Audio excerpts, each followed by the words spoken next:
Så skal vi til Storbritannien, hvor de den 23. juni skal stemme, om de vil forlade EU. Ikke lidt, ikke delvist, men helt.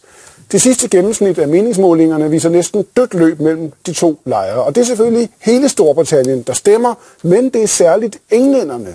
Og særligt englænderne i de sydvestlige områder, som vi ser her, der vil ud. Og en af dem, der hælder til at stemme Leave, er den konservative filosof og forfatter Roger Scruton. Han bor lige præcis her i Frome, hvor han i øvrigt for nylig faldt af hesten under en rævejagt, og derfor går med stok for tiden. Han har været i København for at få Trykkefrihedsselskabets Sappho-pris, og han taler meget positivt for argumenterne for et nej. Jeg spurgte ham for hans sikkerheds skyld, hvad han vil stemme den 23. juni. That's not an English kind of question, you know. We never ask each other what we're going to vote. It's too private. It's too private. Is it? Right. So it's an un-English kind of question. So let me ask you a European question then. You said recently, and you said it many times, I count myself a European. Yes. What does it mean?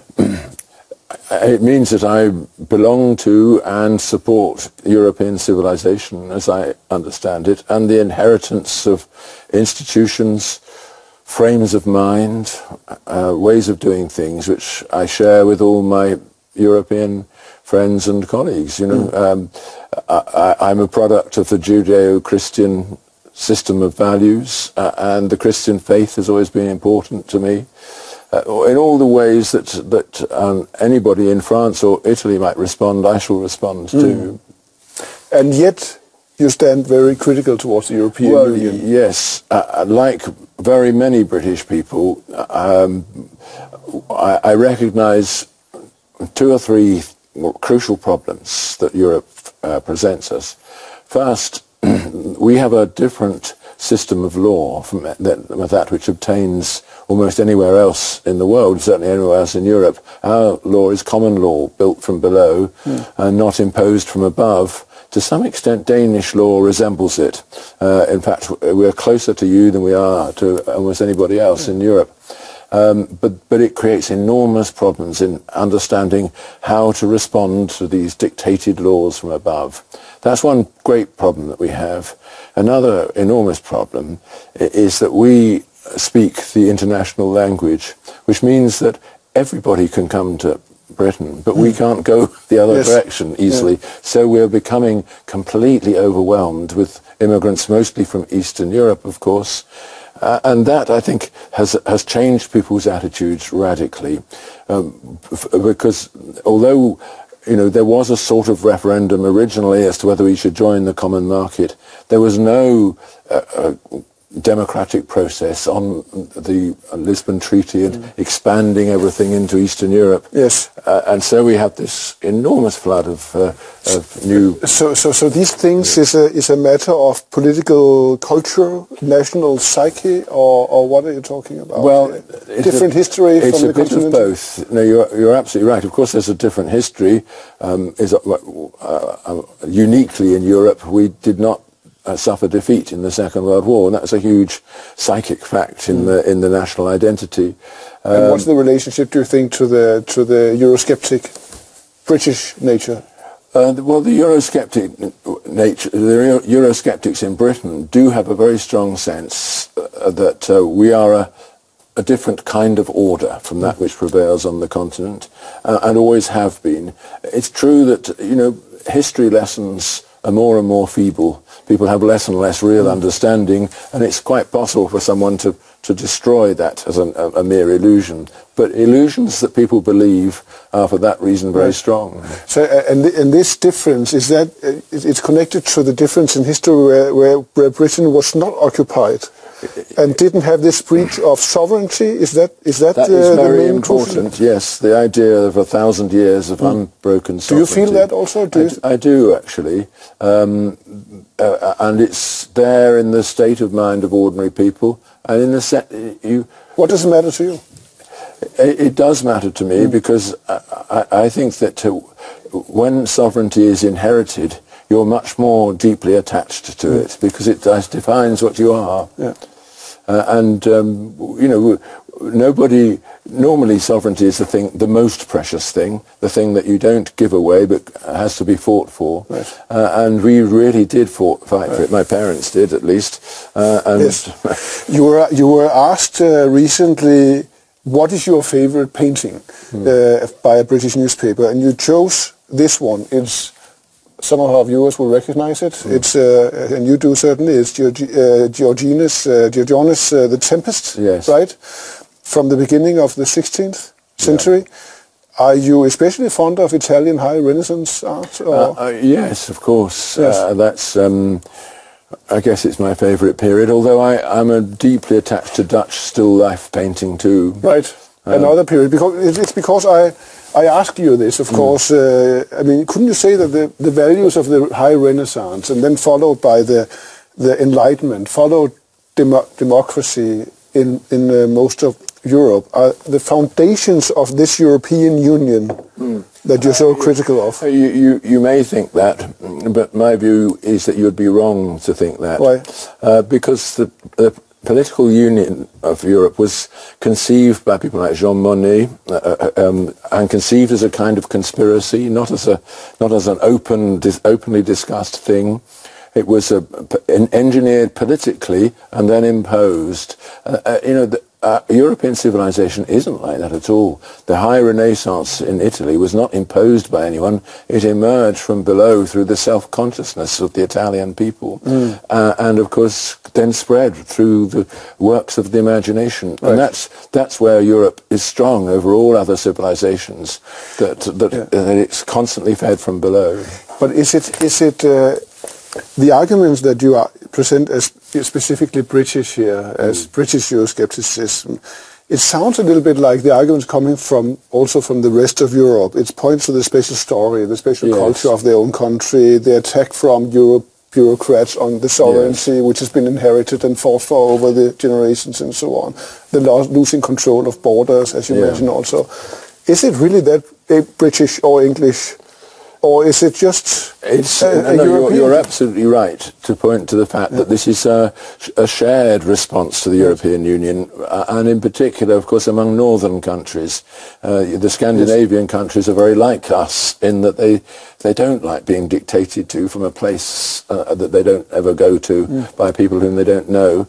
And that is all true. And I would say that the discontent with the European Union is a general discontent with being dictated to in ways that you can't adjust. Yes. And yet you insist that there is something specifically British as compared to the continental. Each nation has its own psyche, as you yourself said, as well as its own political history, and one shouldn't assume that these are all compatible with the institutions that are given to us from Brussels. Could you argue that you have a very old-fashioned, and some people in Brussels would say backwards definition of sovereignty, because they would say that you have to, in a modern interdependent world, you have to lose some sovereignty to get control. Yes. As working in unison with other European countries, you gain more sovereignty, you gain more power. I think this is a deep point, and you're right to mention it. But what I would say is that sovereignty is a necessary precondition of making agreements. You have to have something that you are, from which you're speaking, which gives you the right to choose to say, I hereby commit my people to this. That's what sovereignty is, and in that sense it cannot be qualified. If you qualify it, you've lost the ability to make a treaty. It ceases to be a treaty, just like the Federation in the United States ceased to be a treaty after the Civil War. Yes, and what's the consequence of that, do you think? Well, it means that you then have to balance what you've gained with what you've lost. You've lost something extremely important, as we all, as a firm which has been taken over loses its and then, of course, not only European bureaucrats, but also conservative Brits would say, but we did gain something. We did gain something in our pockets, and this is the main argument of the Stay campaign. Here's one of them. And this is the main argument of the Stay campaign. Here's one of them speaking. If we leave, the only certainty we'll have is uncertainty. The Treasury has calculated that the cost to every household in Britain would be as high as £4,300 by 2030 if we leave. £4,300. The overwhelming weight of independent opinion from the International Monetary Fund to the OECD, from the London School of Economics to the Institute of Fiscal Studies, also supports the fact that Britain will suffer an immediate economic shock and then be permanently poorer for the long term. The evidence is clear. We'll be better off in and poorer if we leave. Just paraded every economist in the world there. Isn't that convincing? It would be convincing if it were true, but I think they're very carefully chosen, those economists. And I would say, of course, it's a very strong argument if it's true, but the argument is not actually about economics. Right. It's about identity. So it doesn't really matter if it's... Well, it does matter. Economics does matter. But if somebody had said in the aftermath of the Cold War, we would be better off by £4,000 per household if we allowed Mr. Putin to govern us instead of holding on in this old-fashioned way. So what is it about? What is it about, really? Well, identity. Who are we? And do we want to retain the power to make decisions about those things which affect our identity, which tell us whether or not Britain is going to exist? So if you decide, to be polite, if you decide to vote no in June, it's a nationalistic no. Not nationalistic, but national. What's the difference? Well, nationalism is an ideology belligerent towards the external world. National feelings are natural to people. They're what attach us to our home and our neighbours and our friends. And they're the things which we have to have if we're to have a free society with a rule of law. I would say that, of course, the economic argument, it bears... I trust Mr. Cameron to have done some research. I know I have the greatest admiration for him. I just am not sure that he is arguing this point with... I'm not sure that he's taking into account all these other issues. Right. That so yes, of course. So people might say, yes, we will lose something, but we will lose something even more valuable if we stay in. Exactly. That's that's what I think the Brexit campaign is about. Right. The value of national sovereignty. Yes, I'm not sure I get it, because there's people in the Leave camp, they often mention that we don't have nationalism in Britain because it is a union of different nationalisms and so on. But if you look at the majority for stay in Wales, in Scotland, the big cities of the north and so on, could you conclude that really it's the English where you live, where you're from, with your background, who still feel bad about losing first the empire and then your internal union? You are touching on a very sensitive point there. It is absolutely true that the English feel that they have been marginalised in post-war politics. After all, in the Welsh, the Northern Irish and the Scots all have a parliament of their own. We don't, the English. Right. Which means that we votes in the Westminster Parliament give an equal right to Scots as to Englishmen, even when it affects only Englishmen. So there's a big grievance about that, and the grievance goes hand in hand. Is that also in your own personal scepticism towards Brussels? That grievance? I think it's something that shouldn't have happened. We should have an English Parliament if we're going to have a Scottish and a Welsh one. But it's a different. But it connects to the question of national identity. But I'm saying the grievance of lost, the grievance of having lost the empire and then the union. Can you see that also in your own personal? Yes, the union is something I would like to hang on to, but I think the Scots and the Welsh should be free to choose otherwise if they see the advantage of doing so. And after all, nobody objects to the Scots asserting their national pride and national identity at the moment. It's the whole of Scottish government is based on that.